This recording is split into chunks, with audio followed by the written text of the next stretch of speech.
Hey guys, welcome to the Real Life Everything podcast. We're your hosts, Ebony Westwood. And Kristen Noel. Here on the RLE pod, we dive into the real, relatable, and raw topics as we navigate adulthood and real life, our dreams. Our mission is to support women by encouraging authenticity, self-awareness, and celebrating all our real life wins and sisterhood along the way. What are you real life in today, Chris? I'm real lifing everything. Let's get into it.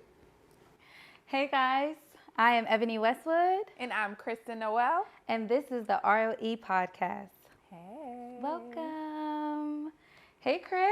What's up, Eb? How are you doing? I'm good. It's been a long ass time, for real, since our last recording. It feels like no time at all at the same time. It do. We back. We back and we better. I'm excited.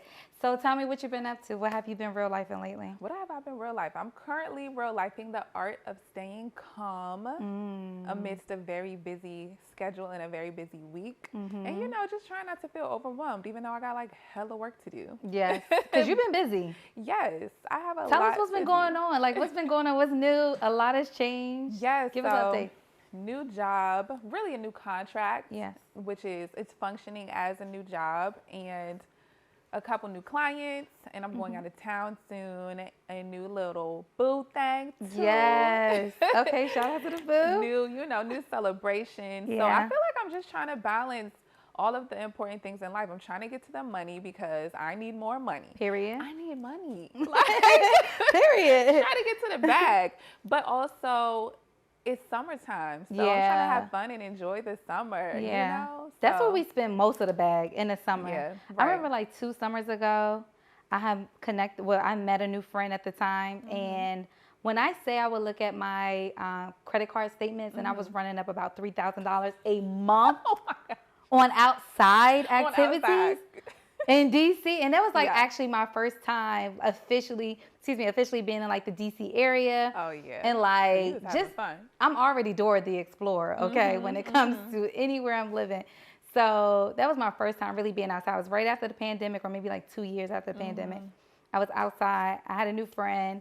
We had matching names. Like our names was Ebony and Ebony, and we were just outside. So just the Ebonies. With it. It was like the little twin emojis, just having fun. It was just something about the fact that our names were the same that we just had more fun with it. So I think that's what ran the bill up to $3,000. Yeah, because outside is $100 an hour. No, so an hour. Yeah, it's very easy to just. That is new. I ain't never heard of that one. $100 an hour. To step outside. Yep. It is. It is. So yeah, I get it. Like you said, and I think a part of me have gotten some of that out of my system now. So I'm where you're at. Like you said, I'm just trying to run up the bag right now. Yeah. Because how long ago was that? How long ago was that $3K a month? No, for sure. That was, let's see, we only in 2023. We got to remember we were just in the middle of a pandemic in 2020. Yeah. And then 2021, people wasn't really outside like that. We were just trying to, figure out, do we want to be outside? Do we not want to be outside? What's a given? We were still wearing masks and everything, but it was probably like, I would say 2020.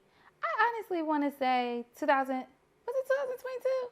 It was probably 2021. Oh, okay. 2 summers ago. Okay. It probably was 2 summers ago, about 1 or 2 summers ago. But yeah, girl, we were outside running up a bag. So you had to reel it in a little bit. I did. So what's this summer giving This so summer far? is like yourself, focusing on the next best thing. Not necessarily the next best thing. I feel like we kind of get carried away with that. But just I'm more focused. I'm more driven. Yeah. My goals are different than what they were 2 summers ago, even a summer ago. I'm currently focusing on getting my real estate license. Yes. So by the time this airs and drops, I should have my license. Yes. And I'm so excited. Yes. I'm excited. So yeah, like this summer, I'm really focusing on, like I said, getting my license. And the first half of the year, as we discussed before, I just really been focused on just being present with my family and my friends. There was so many events going on. Then we in the second half of the ball game, and I'm just really focused on the license. I'm focused on getting through the second half of the year. I'm still deciding and honestly, truly waiting on God to answer this prayer. Like, Lord, do I get back out there with my business? And if so, what does that look like? Right. Do I get back in the field with it, or do I wait for the CEO of my dreams to come and take over the business? I'm just focusing on those things and like real life and some of my personal goals, like that credit and that home and, you know, all of that stuff. So we got all of that emotion too. Me too. Yeah. I'm with you. I'm like putting those pieces into place. Yeah. Very foundational pieces, because like I'm not necessarily ready to purchase my home now or the next few months, but I'm starting to put those building blocks in place to do the same thing. So it's like a different mindset that you need. Do you feel like this year, you know, every year we say this year is my year, but do you feel like this year is your year, or do you feel like 2024 is your year? Ooh, good question. Honestly, it is my year. It's definitely my year in a lot of ways. I don't think it's my year in the sense that like I'm popping now. I'm getting everything I want. All of my dreams are coming true. But I do feel like it's my year in the sense that like I've grown already so much this year. I've proved to myself things that I could do that have been a struggle, or some things that have manifested faster than I had even pictured them or imagined them to this year. And some really dope things have happened so far. So we're about, like you said, we're about halfway through the year. And while I don't think anything like major has happened this year, but it's been a lot of good things, a lot of seeds being planted for the life that I know I want to live. So I've just learned to be patient with my journey. You know, I'm not going to become a millionaire this year, but it's going to happen. You know, I feel like I'm on the path to more things blossoming. Absolutely. That's going to lead to probably my ultimate year, which might be next year. It Right. Might be and it might be, oh my gosh, you literally said so much that I want to unpack, but oh my gosh, hold on. It was something you just said and I cannot remember. So whatever, we're just going to back it up a little bit. You were talking about you becoming more patient with your journey and just planting these seeds that are putting you on a path to where you ultimately see yourself going. Right. But like, let's really dive into it. Like, what are some of the things, like, give us the tea. Yes. What have you really been focusing on? Like, tell us that thing that you've been focusing on. Yeah, so. And it is one of many, of course. Of course. I mean, I think last episode, I talked a little bit about how I'm pivoting my business model. And, you know, that's a process. It's not something that's just going to happen. I'm going to just open my eyes and like, I have a new business. I have new clients. I got all this new revenue. So that's one thing, like, I really do want to focus on is making my own money, you know, making my own good money, you know, definitely growing my business to consistently be at 6 figures, not just one 6-figure contract, you know, but multiple high paying clients. So right now I am pretty much going back to 9-to-5 type of lifestyle while still maintaining my clients. And one of the good things that happened this year is that I'm really working with a dream client. Who, you know, like it's a nice little check. I'm doing the work that I enjoy. They trust our direction and really like bringing us on as that partner. So I really want to work with more clients like that who are like higher budget. Very like established already. And they're ready to just work with another expert to just come in and listen to that expert. Listen to them. You know. I don't know if you want to disclose this client or not, but it's giving that we should really highlight some of these businesses, these Black-owned female brands, or just, you know, people in our lives, or these resources that we use on a day-to-day basis to help us real life our dream job, our dream career, our dream clients, our dream money. We just gonna dream it all the way through. So if you want to disclose that client, by all means do so. But another thing, I also, as I was listening to you, you use the words, the work. Like you've been doing the work in your business. You also mentioned earlier, like you've been doing the work in your life as well. Ooh, I'm so glad you brought that up. Like that is, okay, that's a high five. High five in the air. No, because we talk about that a lot, even offline, just about doing the work.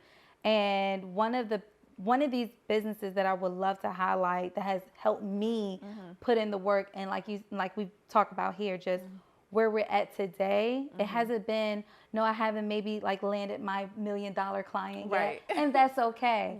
But there's nothing more rewarding than what I've been doing in my personal life. And that is doing the work, the mental work to get myself mentally prepared for what I know has my name on it. You get what I'm saying? Yeah, that was so well said. You know, so one of the businesses that I just want to shout out really quickly is Therapy for Black Girls. That is a company. What is her? Let me pull it up. Let me shout out the owner. Oh, I got my hair here. I'm mentioning this company because I actually went through this platform. Dr. Joy Harden Bradford. Yes. She's a licensed psychologist, and she is the owner and also hosts Therapy for Black Girls. But yeah, I mentioned this platform because it was definitely, oh my gosh, I think it was a year ago when I think about it. Yeah. I didn't really think about this. I think it was about a year ago now that I went on their platform, on their website, and I just used their filters to figure out which therapy, you know, how can I find a therapist that can cater to what I'm wanting to discuss, you know, some of the things that I want to, some of those bondages that I found myself in, and those things that I really wanted to just talk about. Your specific situation. My specific. You were able to use the website to see who specialized in those things. And they ask you those questions, which is so good, you know, before you actually get to interviewing and selecting your therapist. The website would narrow it down and say, okay, this is what you want to focus on, but this is the list of therapists that we have in this area, within this distance, with this insurance, you know. And I'm just so thankful because had it been me to just figure all that out, that would have been a lot. But I say that to say, shout out to Therapy for Black Girls. In a nutshell, they saved my life. They saved my mental health. That's actually where I found my therapist too. Nice. Yeah, it's a great platform. It is a great platform. It's a really great platform. But just reeling it back into what we were just saying here, like we've done the work in our personal lives, and that's been so rewarding this year so far. You know what I mean? Like that almost has $1 million check on it. It feels like $1 million because it's the most valuable thing the most that you valuable can have thing is your own self-healing and your own self-acceptance, your own self-love. And sometimes you need that kind of like that a support to be able to get there. Which can come through therapy, you know, which can come through a lot of things. But I feel like therapy has been so huge for us, just like in the community of Black women in our space, in our generation, of like breaking down that stigma. Because I feel like in my parents' generation, obviously it wasn't as much of a thing. And in the Black, you know, in Black households, they didn't believe in it. So I'm just grateful that our generation has kind of ushered in, like, it's okay. It's okay. You don't have to necessarily be diagnosed with anything. You don't have to feel crazy. It's great. It's positive to get you a therapist. Yeah, in Black girl or Therapy for Black Girls, like I've actually worked with therapists on there as clients, and then I found a couple therapists on there that I saw too. So yeah, I love that platform too. That's what's up. I didn't know that you had clients from Black Girls Therapy, Therapy for Black Girls. There we go. Therapists were okay, that's what's up, Chris. I tell you, you're so dope. Like, you know how to navigate. We said this before in like one of our first few episodes.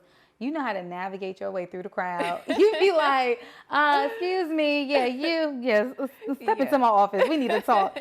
And I love that about you. Like, you just have the confidence to approach people that you know what I'm saying, that you feel great energy from, that you feel like you can work with or become friends with, and you just do it so effortlessly. Like, you just do it. I try. So that's what's up. Okay, that's what's up. But yeah, just getting back to what we were saying, like, we did the work personally, but you also have been focusing on doing the work in your business. And leveraging those skills in other companies and other business owners to help you, like you said, reel in one of your dream clients. That's what's up. It's been amazing, and I'm so glad that you did bring that up, because I feel like a lot of times I do talk about business. I talk about like goals in a financial sense, but such a huge part of me is not work related at all, and it's just my personal life and making sure that I'm good no matter what, you know. So like, I feel like a lot of my identity is wrapped up in entrepreneurship and career, but I at the end of the day, that stuff is really not what matters to me. It's What only matters? a means to an end. What matters is freedom, is joy, you know, Yeah. just personal joy, showing up for my loved ones. That's Yeah. one of my favorite things about life, and one of my favorite things about being back in the DC area, Yeah, because I yeah. lived overseas, and you know, I had to miss a lot of things. I had to miss weddings, funerals, birthdays, housewarmings. So now being here, like, it's just that much more special to me to go celebrate a birthday. You know, this weekend I celebrated a 30th birthday, then I celebrated my cousin's 50th birthday. Yes, and you it's just did. like, I enjoy, you know, being able to be here and show up. So those are the things that truly matter. Yeah. But like, I definitely need to get to the bag so I can have that full life. But at the end of the day, it's about, how do I feel every day, you know, what kind of habits I'm developing, and who I have in my corner, and how I can show up for them. Yeah. But speaking of that, I did want to highlight a business, you know, kind of along the same line of, but not the same, but similar to Therapy for Black Girls. But there's another platform and a resource called Huru Space. Okay. Huru Space. And the owner, her name is Amani, and she leads a wellness center and a retreat center for Black women or women of color. She's based in DC. Nice. And I think she also has a location in LA, but she's starting to open just wellness centers around the whole country, really, or finding people who have homes or properties or spaces to host it under the Huru platform. So think of like an Airbnb. Yeah, that's what I was about to say. Specifically for retreats, wellness, and resting. Wow. And it's like, you can just go on the platform, find what you're looking for in terms of like, do I want like a solo retreat? Do I just want to get away and like have some time to myself without the kids, without the partner, without the work? And you can go take a retreat, and they will kind of guide you through rest, meditation, movement, connecting with yourself. How long can someone go and stay? I think this is good. I think you can choose. So I think they have different options, but I think maybe their main one is maybe like a 3-day retreat. Nice. But I believe they're offering longer too. So the platform is growing. Their offers are growing for like the type of retreat centers. I think they're getting ready to have a whole launch of the new platform. Okay. But I think what you'll be able to do is to go in and kind of choose which retreat center you want to go to, how long do you want to stay. Whether that's a 3-day long, or maybe I think they have 1 day long. Okay. And then maybe up to like a week long, I'm guessing. Yeah. So I actually like that. A lot of things come to mind as I'm listening to you. One, me being like, I'm an investor at heart. So I'm just like, okay, wait a minute. Let me go buy a house real fast and be like, come on over here, sis. Right. Exactly. Let's run your business in this house. We all make money. You could turn your property into a retreat center. That's really nice. And then two, it's like elevating the experience of being home, like home away from home, you know, like a staycation. Yes. If it's within your local city and state, you don't have to travel far for it. Exactly. You can go downtown or wherever her locations may be at. But instead of like checking into a hotel, which a lot of us do, right, you know, when we want to sometimes escape the reality or just have a staycation or what so have you. It's the same concept from what I'm gathering. It's the same concept. Exactly. But instead of going to a hotel, you get to go to this house and be in this retreat. And you have people there to guide you. Exactly. Through so meditation. It's very intentional. Yeah, it's very so intentional. If you know that you really need some time to disconnect and center yourself, you have like a loving guide to help you along and kind of like highlight that path for you. It's kind of like having, you know, like a fairy godmother there to help you just reconnect with who you are at your core and just have that quiet time. And you said it's Huru? Huru, yeah. Huru. Huru. Nice. And you can find them online at huru.space, actually. Huru.space. Nice. And so, yeah, I'm honestly just like so excited for her. I'm so glad I met her. By the way, Amani, she's the one who owns the platform, and she's working with she's going to be working with other creatives like an Alex L. Okay. And Lauren Ash to host gosh. retreats. So it's gonna be so freaking dope. Like Alex L. Yes. Oh, listen, if y'all don't know who Alex L is, you need to just go to Instagram. Follow her. And follow her. her presence, her essence is just so calm, so peaceful. And it's funny, I used to follow her in the beginning of her journey years ago. And this is before Instagram is what Instagram is today, right? How you become popular and famous overnight. So like before, it wasn't like a lot of people who was hip to who she was and what she had going on, the messages that she was putting out. But now, she was just starting to bud. Yeah, she was just starting. But now, like, I see people that I'm just like, how do you know her? Yeah. You know, like, where did you meet her at? Because girl, she everywhere now. Because she's everywhere now. And it's just, I mean, shout out to you. Shout out to you, girlfriend. That's what's up. She's doing it. She's doing it. She's doing it. Messages are coming across everybody's story, and I love to see it. And now you can look out for the retreat that she's going to be hosting, the in-person experience that's going to be under the Huru umbrella. Nice. Yeah. So okay, so we're going to back it up a little bit more. Yeah. And we're going to unpack another story that our platform has not heard yet. You mentioned that you used to live overseas. Oh, yes. Okay, so I want to connect your overseas experience and retreats because I know that that is something that we want to curate here under RLE. So just talk about a little bit about your experience of living overseas. Yeah, so I moved to Thailand back in 2015 with like maybe $1,000, maybe a few thousand, if that. Probably not. I didn't even know anybody. I just kind of like, I had this idea in my head ever since graduating undergrad that I wanted to experience life abroad. I wanted to experience a new culture and not just for like a short-term thing, not just for like a month, but like I really wanted to immerse myself in a new culture. So I did some research. I was listening to podcasts. I was in the Facebook groups. And Thailand was the country where like a bunch of people went when they wanted to work online or just experience freedom and move somewhere without like a high cost of living, right? Like it's super affordable. It's super just kind of like the barriers to entry are low. Like people can just go there. Well, I will say for Americans, you know, we're very privileged, but you can just go there. You can get a visa. You can get an apartment. It's so easy. And it's cheap, like I said. So I was just like, I wanted to experience that freedom and like deuces to America. So that's why I moved. What year was this? That was 2015. And not giving your age solely away to everyone that's listening, but you were what, early 20s? Yeah, when I went, I was like 24, I think. I was 24. Yeah, 24. Yep. You did some research.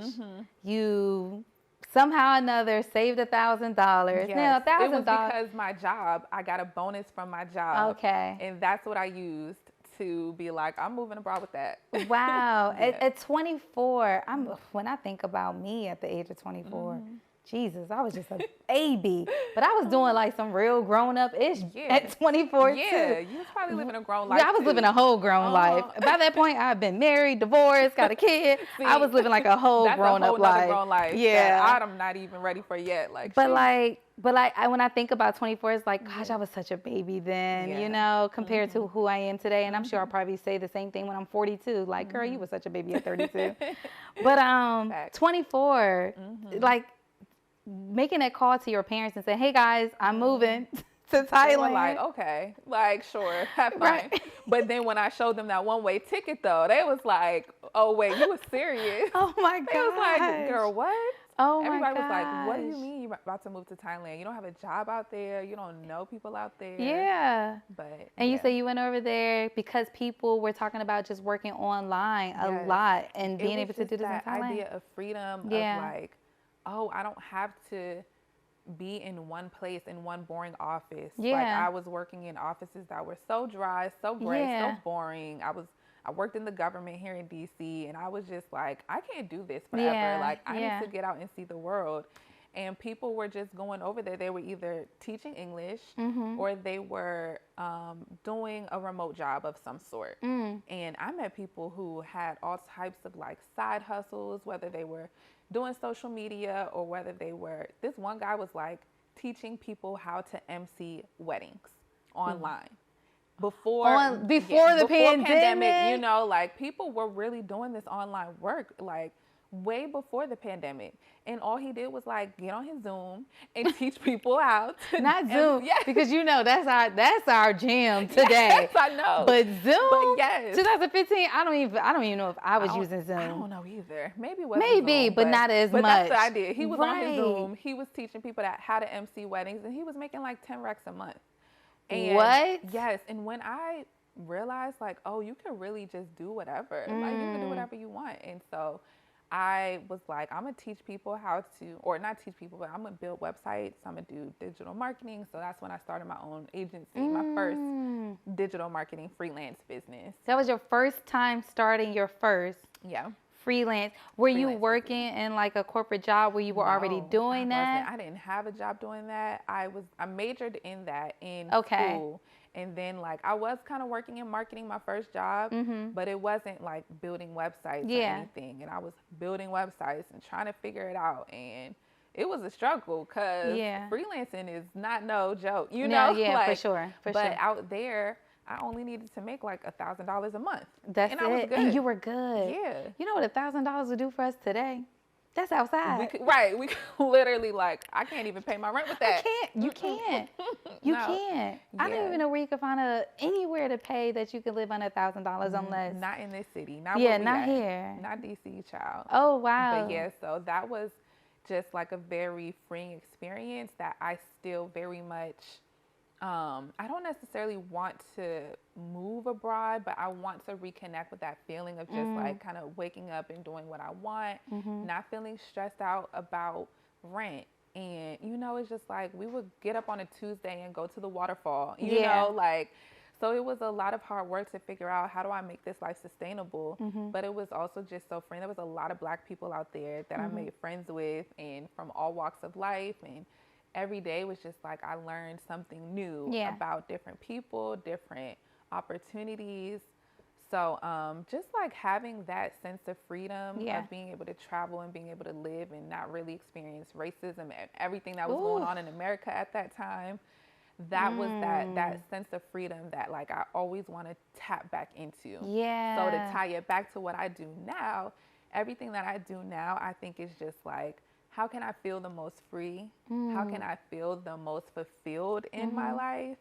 And how can I keep having fun with life? You know, like every single day, find something fun to do. Yeah. So that I'm not falling into this like mundane existence. Yeah. Of like, oh, I'm just waking up and going to work at my desk, you know, because I literally work from home. So it's just like, how do we tap back into that fun and that purpose and being able to be like, what do I feel like doing today? Yeah, yeah. I think I wake up like that every day.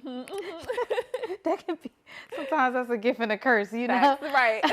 Sometimes that's a gift and a curse. Yeah. I realized that a couple of years ago. I literally wake up and be like, okay, so what do I want to do today? Yes. When maybe I should be like focusing, you know, maybe like I don't know, something's going to bring me some money. Instead, I'd be like, no, let's go spend money, you know? Right. I feel like we got to have that discipline like me with it. Yeah, no, I was not disciplined at all. Like I was just outside with it. Yeah. But like yourself, I always desired just a freedom lifestyle. And I think a lot of it had to do with the way I was brought up. I feel like I say this a lot, but now I say it with love and not like with anger or anything. I grew up, I feel like the best sides of both worlds. Yeah. One household was kind of dark a little bit, and you know, we were on budget. We really, I didn't shop with that parent or whatnot. Like we did more window shopping than we did actual shopping.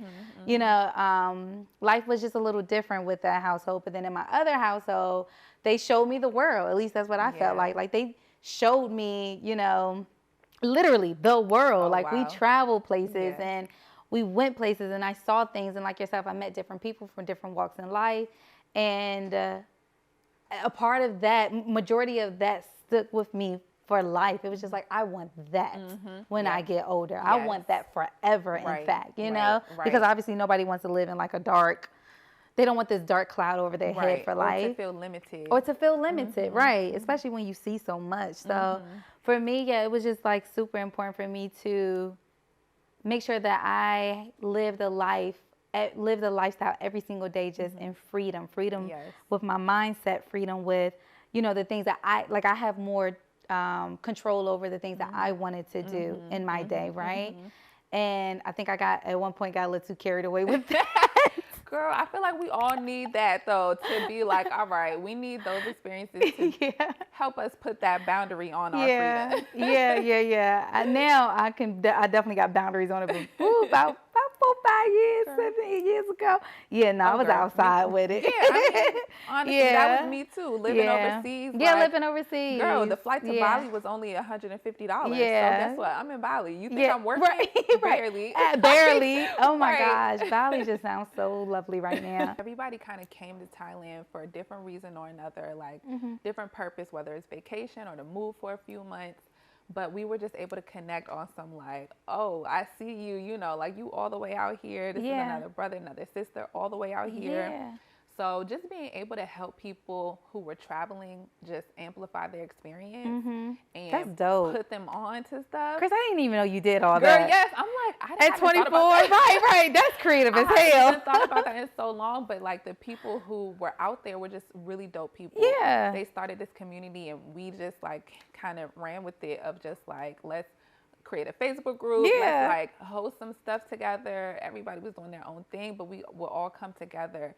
Like, we just Black in Thailand, y'all. Right. Like, we out here. Because that's a thing now. What is yes. it? Like, there's a hashtag for, like, when you travel as a Black person to, like, Mexico, for example. Yeah. That is a real thing now. And the fact that that was happening for y'all in 2015, that's crazy. So long. It's like, dang, that was almost 10 years ago now. Yes. But, so, like, being part of that group that was really able to connect people and, like, put them on to things like I was able to help people have like the time of their life in some of these countries, you know, like places like Bali, Thailand, Cambodia, stuff like that, because we have this whole network.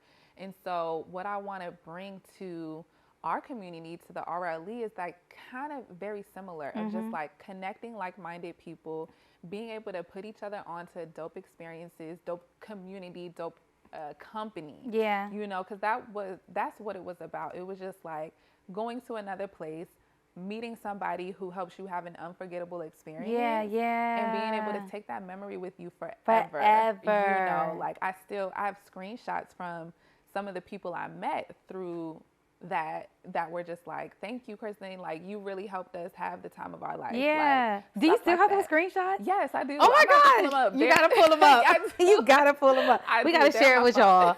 That's wow. Yeah, they're in my phone, but because I have this like brag bank that I highly recommend anybody does. What is a brag bank? So brag bank is when somebody sends you something nice or gives you like words of encouragement or a testimonial. It could be something personal, or it could be like if you have a business, like if people really shout out your services and you want to remember that, like screenshot it and put it in a folder.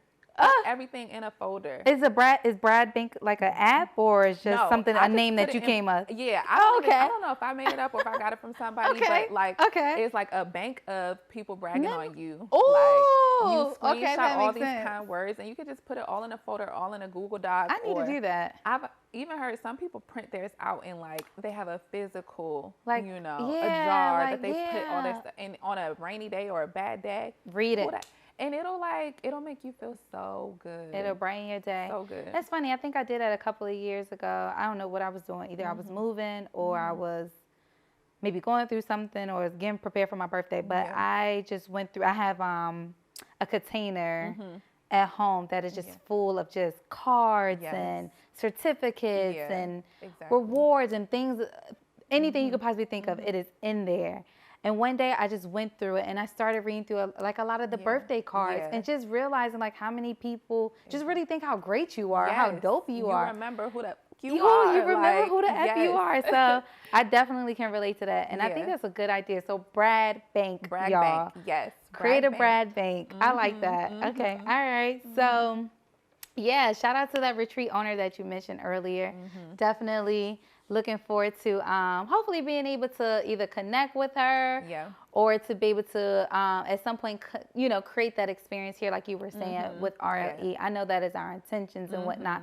It's really create that safe space. And yeah, I'm looking forward to that. Me too. I can't wait for us to be able to tap into hosting our first retreat Yes. and really curating our community. Ooh. That's what's coming, y'all. That's what's coming. That's what's coming. Yeah. We're definitely going to Stick with host. us. Yes, stick with us. We definitely want to host, like you said, like those retreats and those safe spaces and those turn up spaces too. Like Chris went all the way to Thailand. Do we plan on going to Thailand? Absolutely. One of these days. One of these days, baby. Yes. But yeah, this is going to be dope. Because we outside and we worldwide. Oh my gosh. I remember when we was literally like looking. Okay, just a quick backstory on RLE, y'all. We were hoping to launch. Our first launch date was set for January. And as we all know, as you're building a business and a brand that is going to, a classic one that's going to be around forever, it takes time, okay? And then so we set the second launch date for March. But by that time, we had our mantra, our chant. It is, we outside worldwide. And that's just where we at with it. So I'm excited about that. Yes. Well, I know we have to wrap things up, but before we go, tell me just from this conversation, what are some things that you are thinking or that is considered some takeaways that you want to real life next?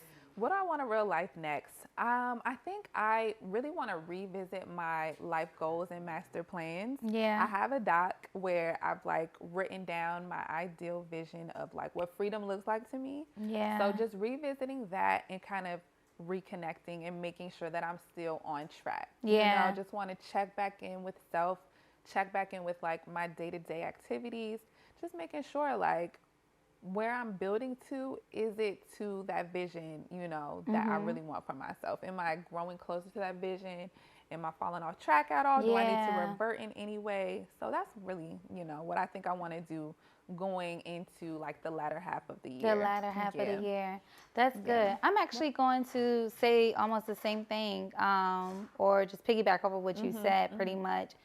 Earlier today was my first time really picking up one of my journals and opening it and reading what I wrote about a year ago. And just the touch of that journal. It put chills up my spine, and I was just like, girl, you need to get back to doing this. You know, like like I said earlier, the first half of the year, we was outside with it. We was outside. You had so much to plan. You was event central. I was a whole event planner. Yes. Now I don't think I'm so much of an event planner, but like 6 months ago, baby, I was definitely an event planner. But I definitely want to intentionally start writing in my journal again. Even today, I was just like, I knew the things that I needed to do, and immediately after I called them out one by one, I said, I need to write these things down. And I actually learned that from you about a year ago when you told me, write 3 things down that you're intentional about doing today. Oh my gosh, yes. And then write three things down, that you're intentional about doing this week. And I just got into the habit of doing that. And then sometimes life happens. It gets busy, it gets ghetto, and you don't, and it doesn't even take that long. No, it could take 5 minutes a day. 5 minutes a day just to write it down. And sometimes those 5 minutes just feels like forever. Like I said, just piggyback on what you said, I definitely want to get back into the habit of real lifing, writing down my intentions for the day, for the week. And then also, like you said, looking over that document that I'm sure I started years ago to see, am I on track with the life that I want, you know, that design life, you know, that I want for myself. And just really seeing, like I said, if I'm on track with it, that's very important. And I think it's similar to like how people say sometimes it's good to kind of reconnect with your child or your younger self. Your like child. What are some of those things that you enjoyed as a child? Ooh. And that's similar because it's like the things that I wrote down are the things that I know that I really, really want. And sometimes you grow up and you might forget things, or work gets in the way, life gets in the way. So it's just like, what are those things that I really wanted? That's even good. from childhood. What did I really enjoy, what I really love to do?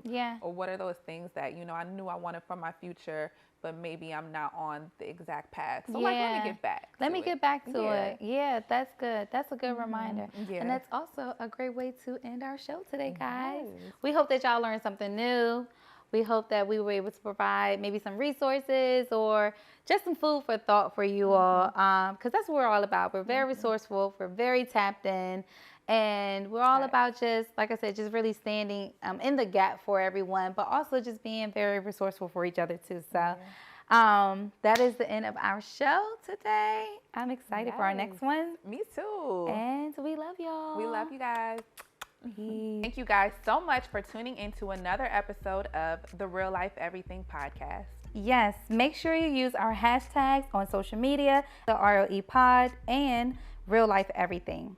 And don't forget to follow us on all platforms. We're on Instagram, TikTok, and Twitter at the RLE Pod.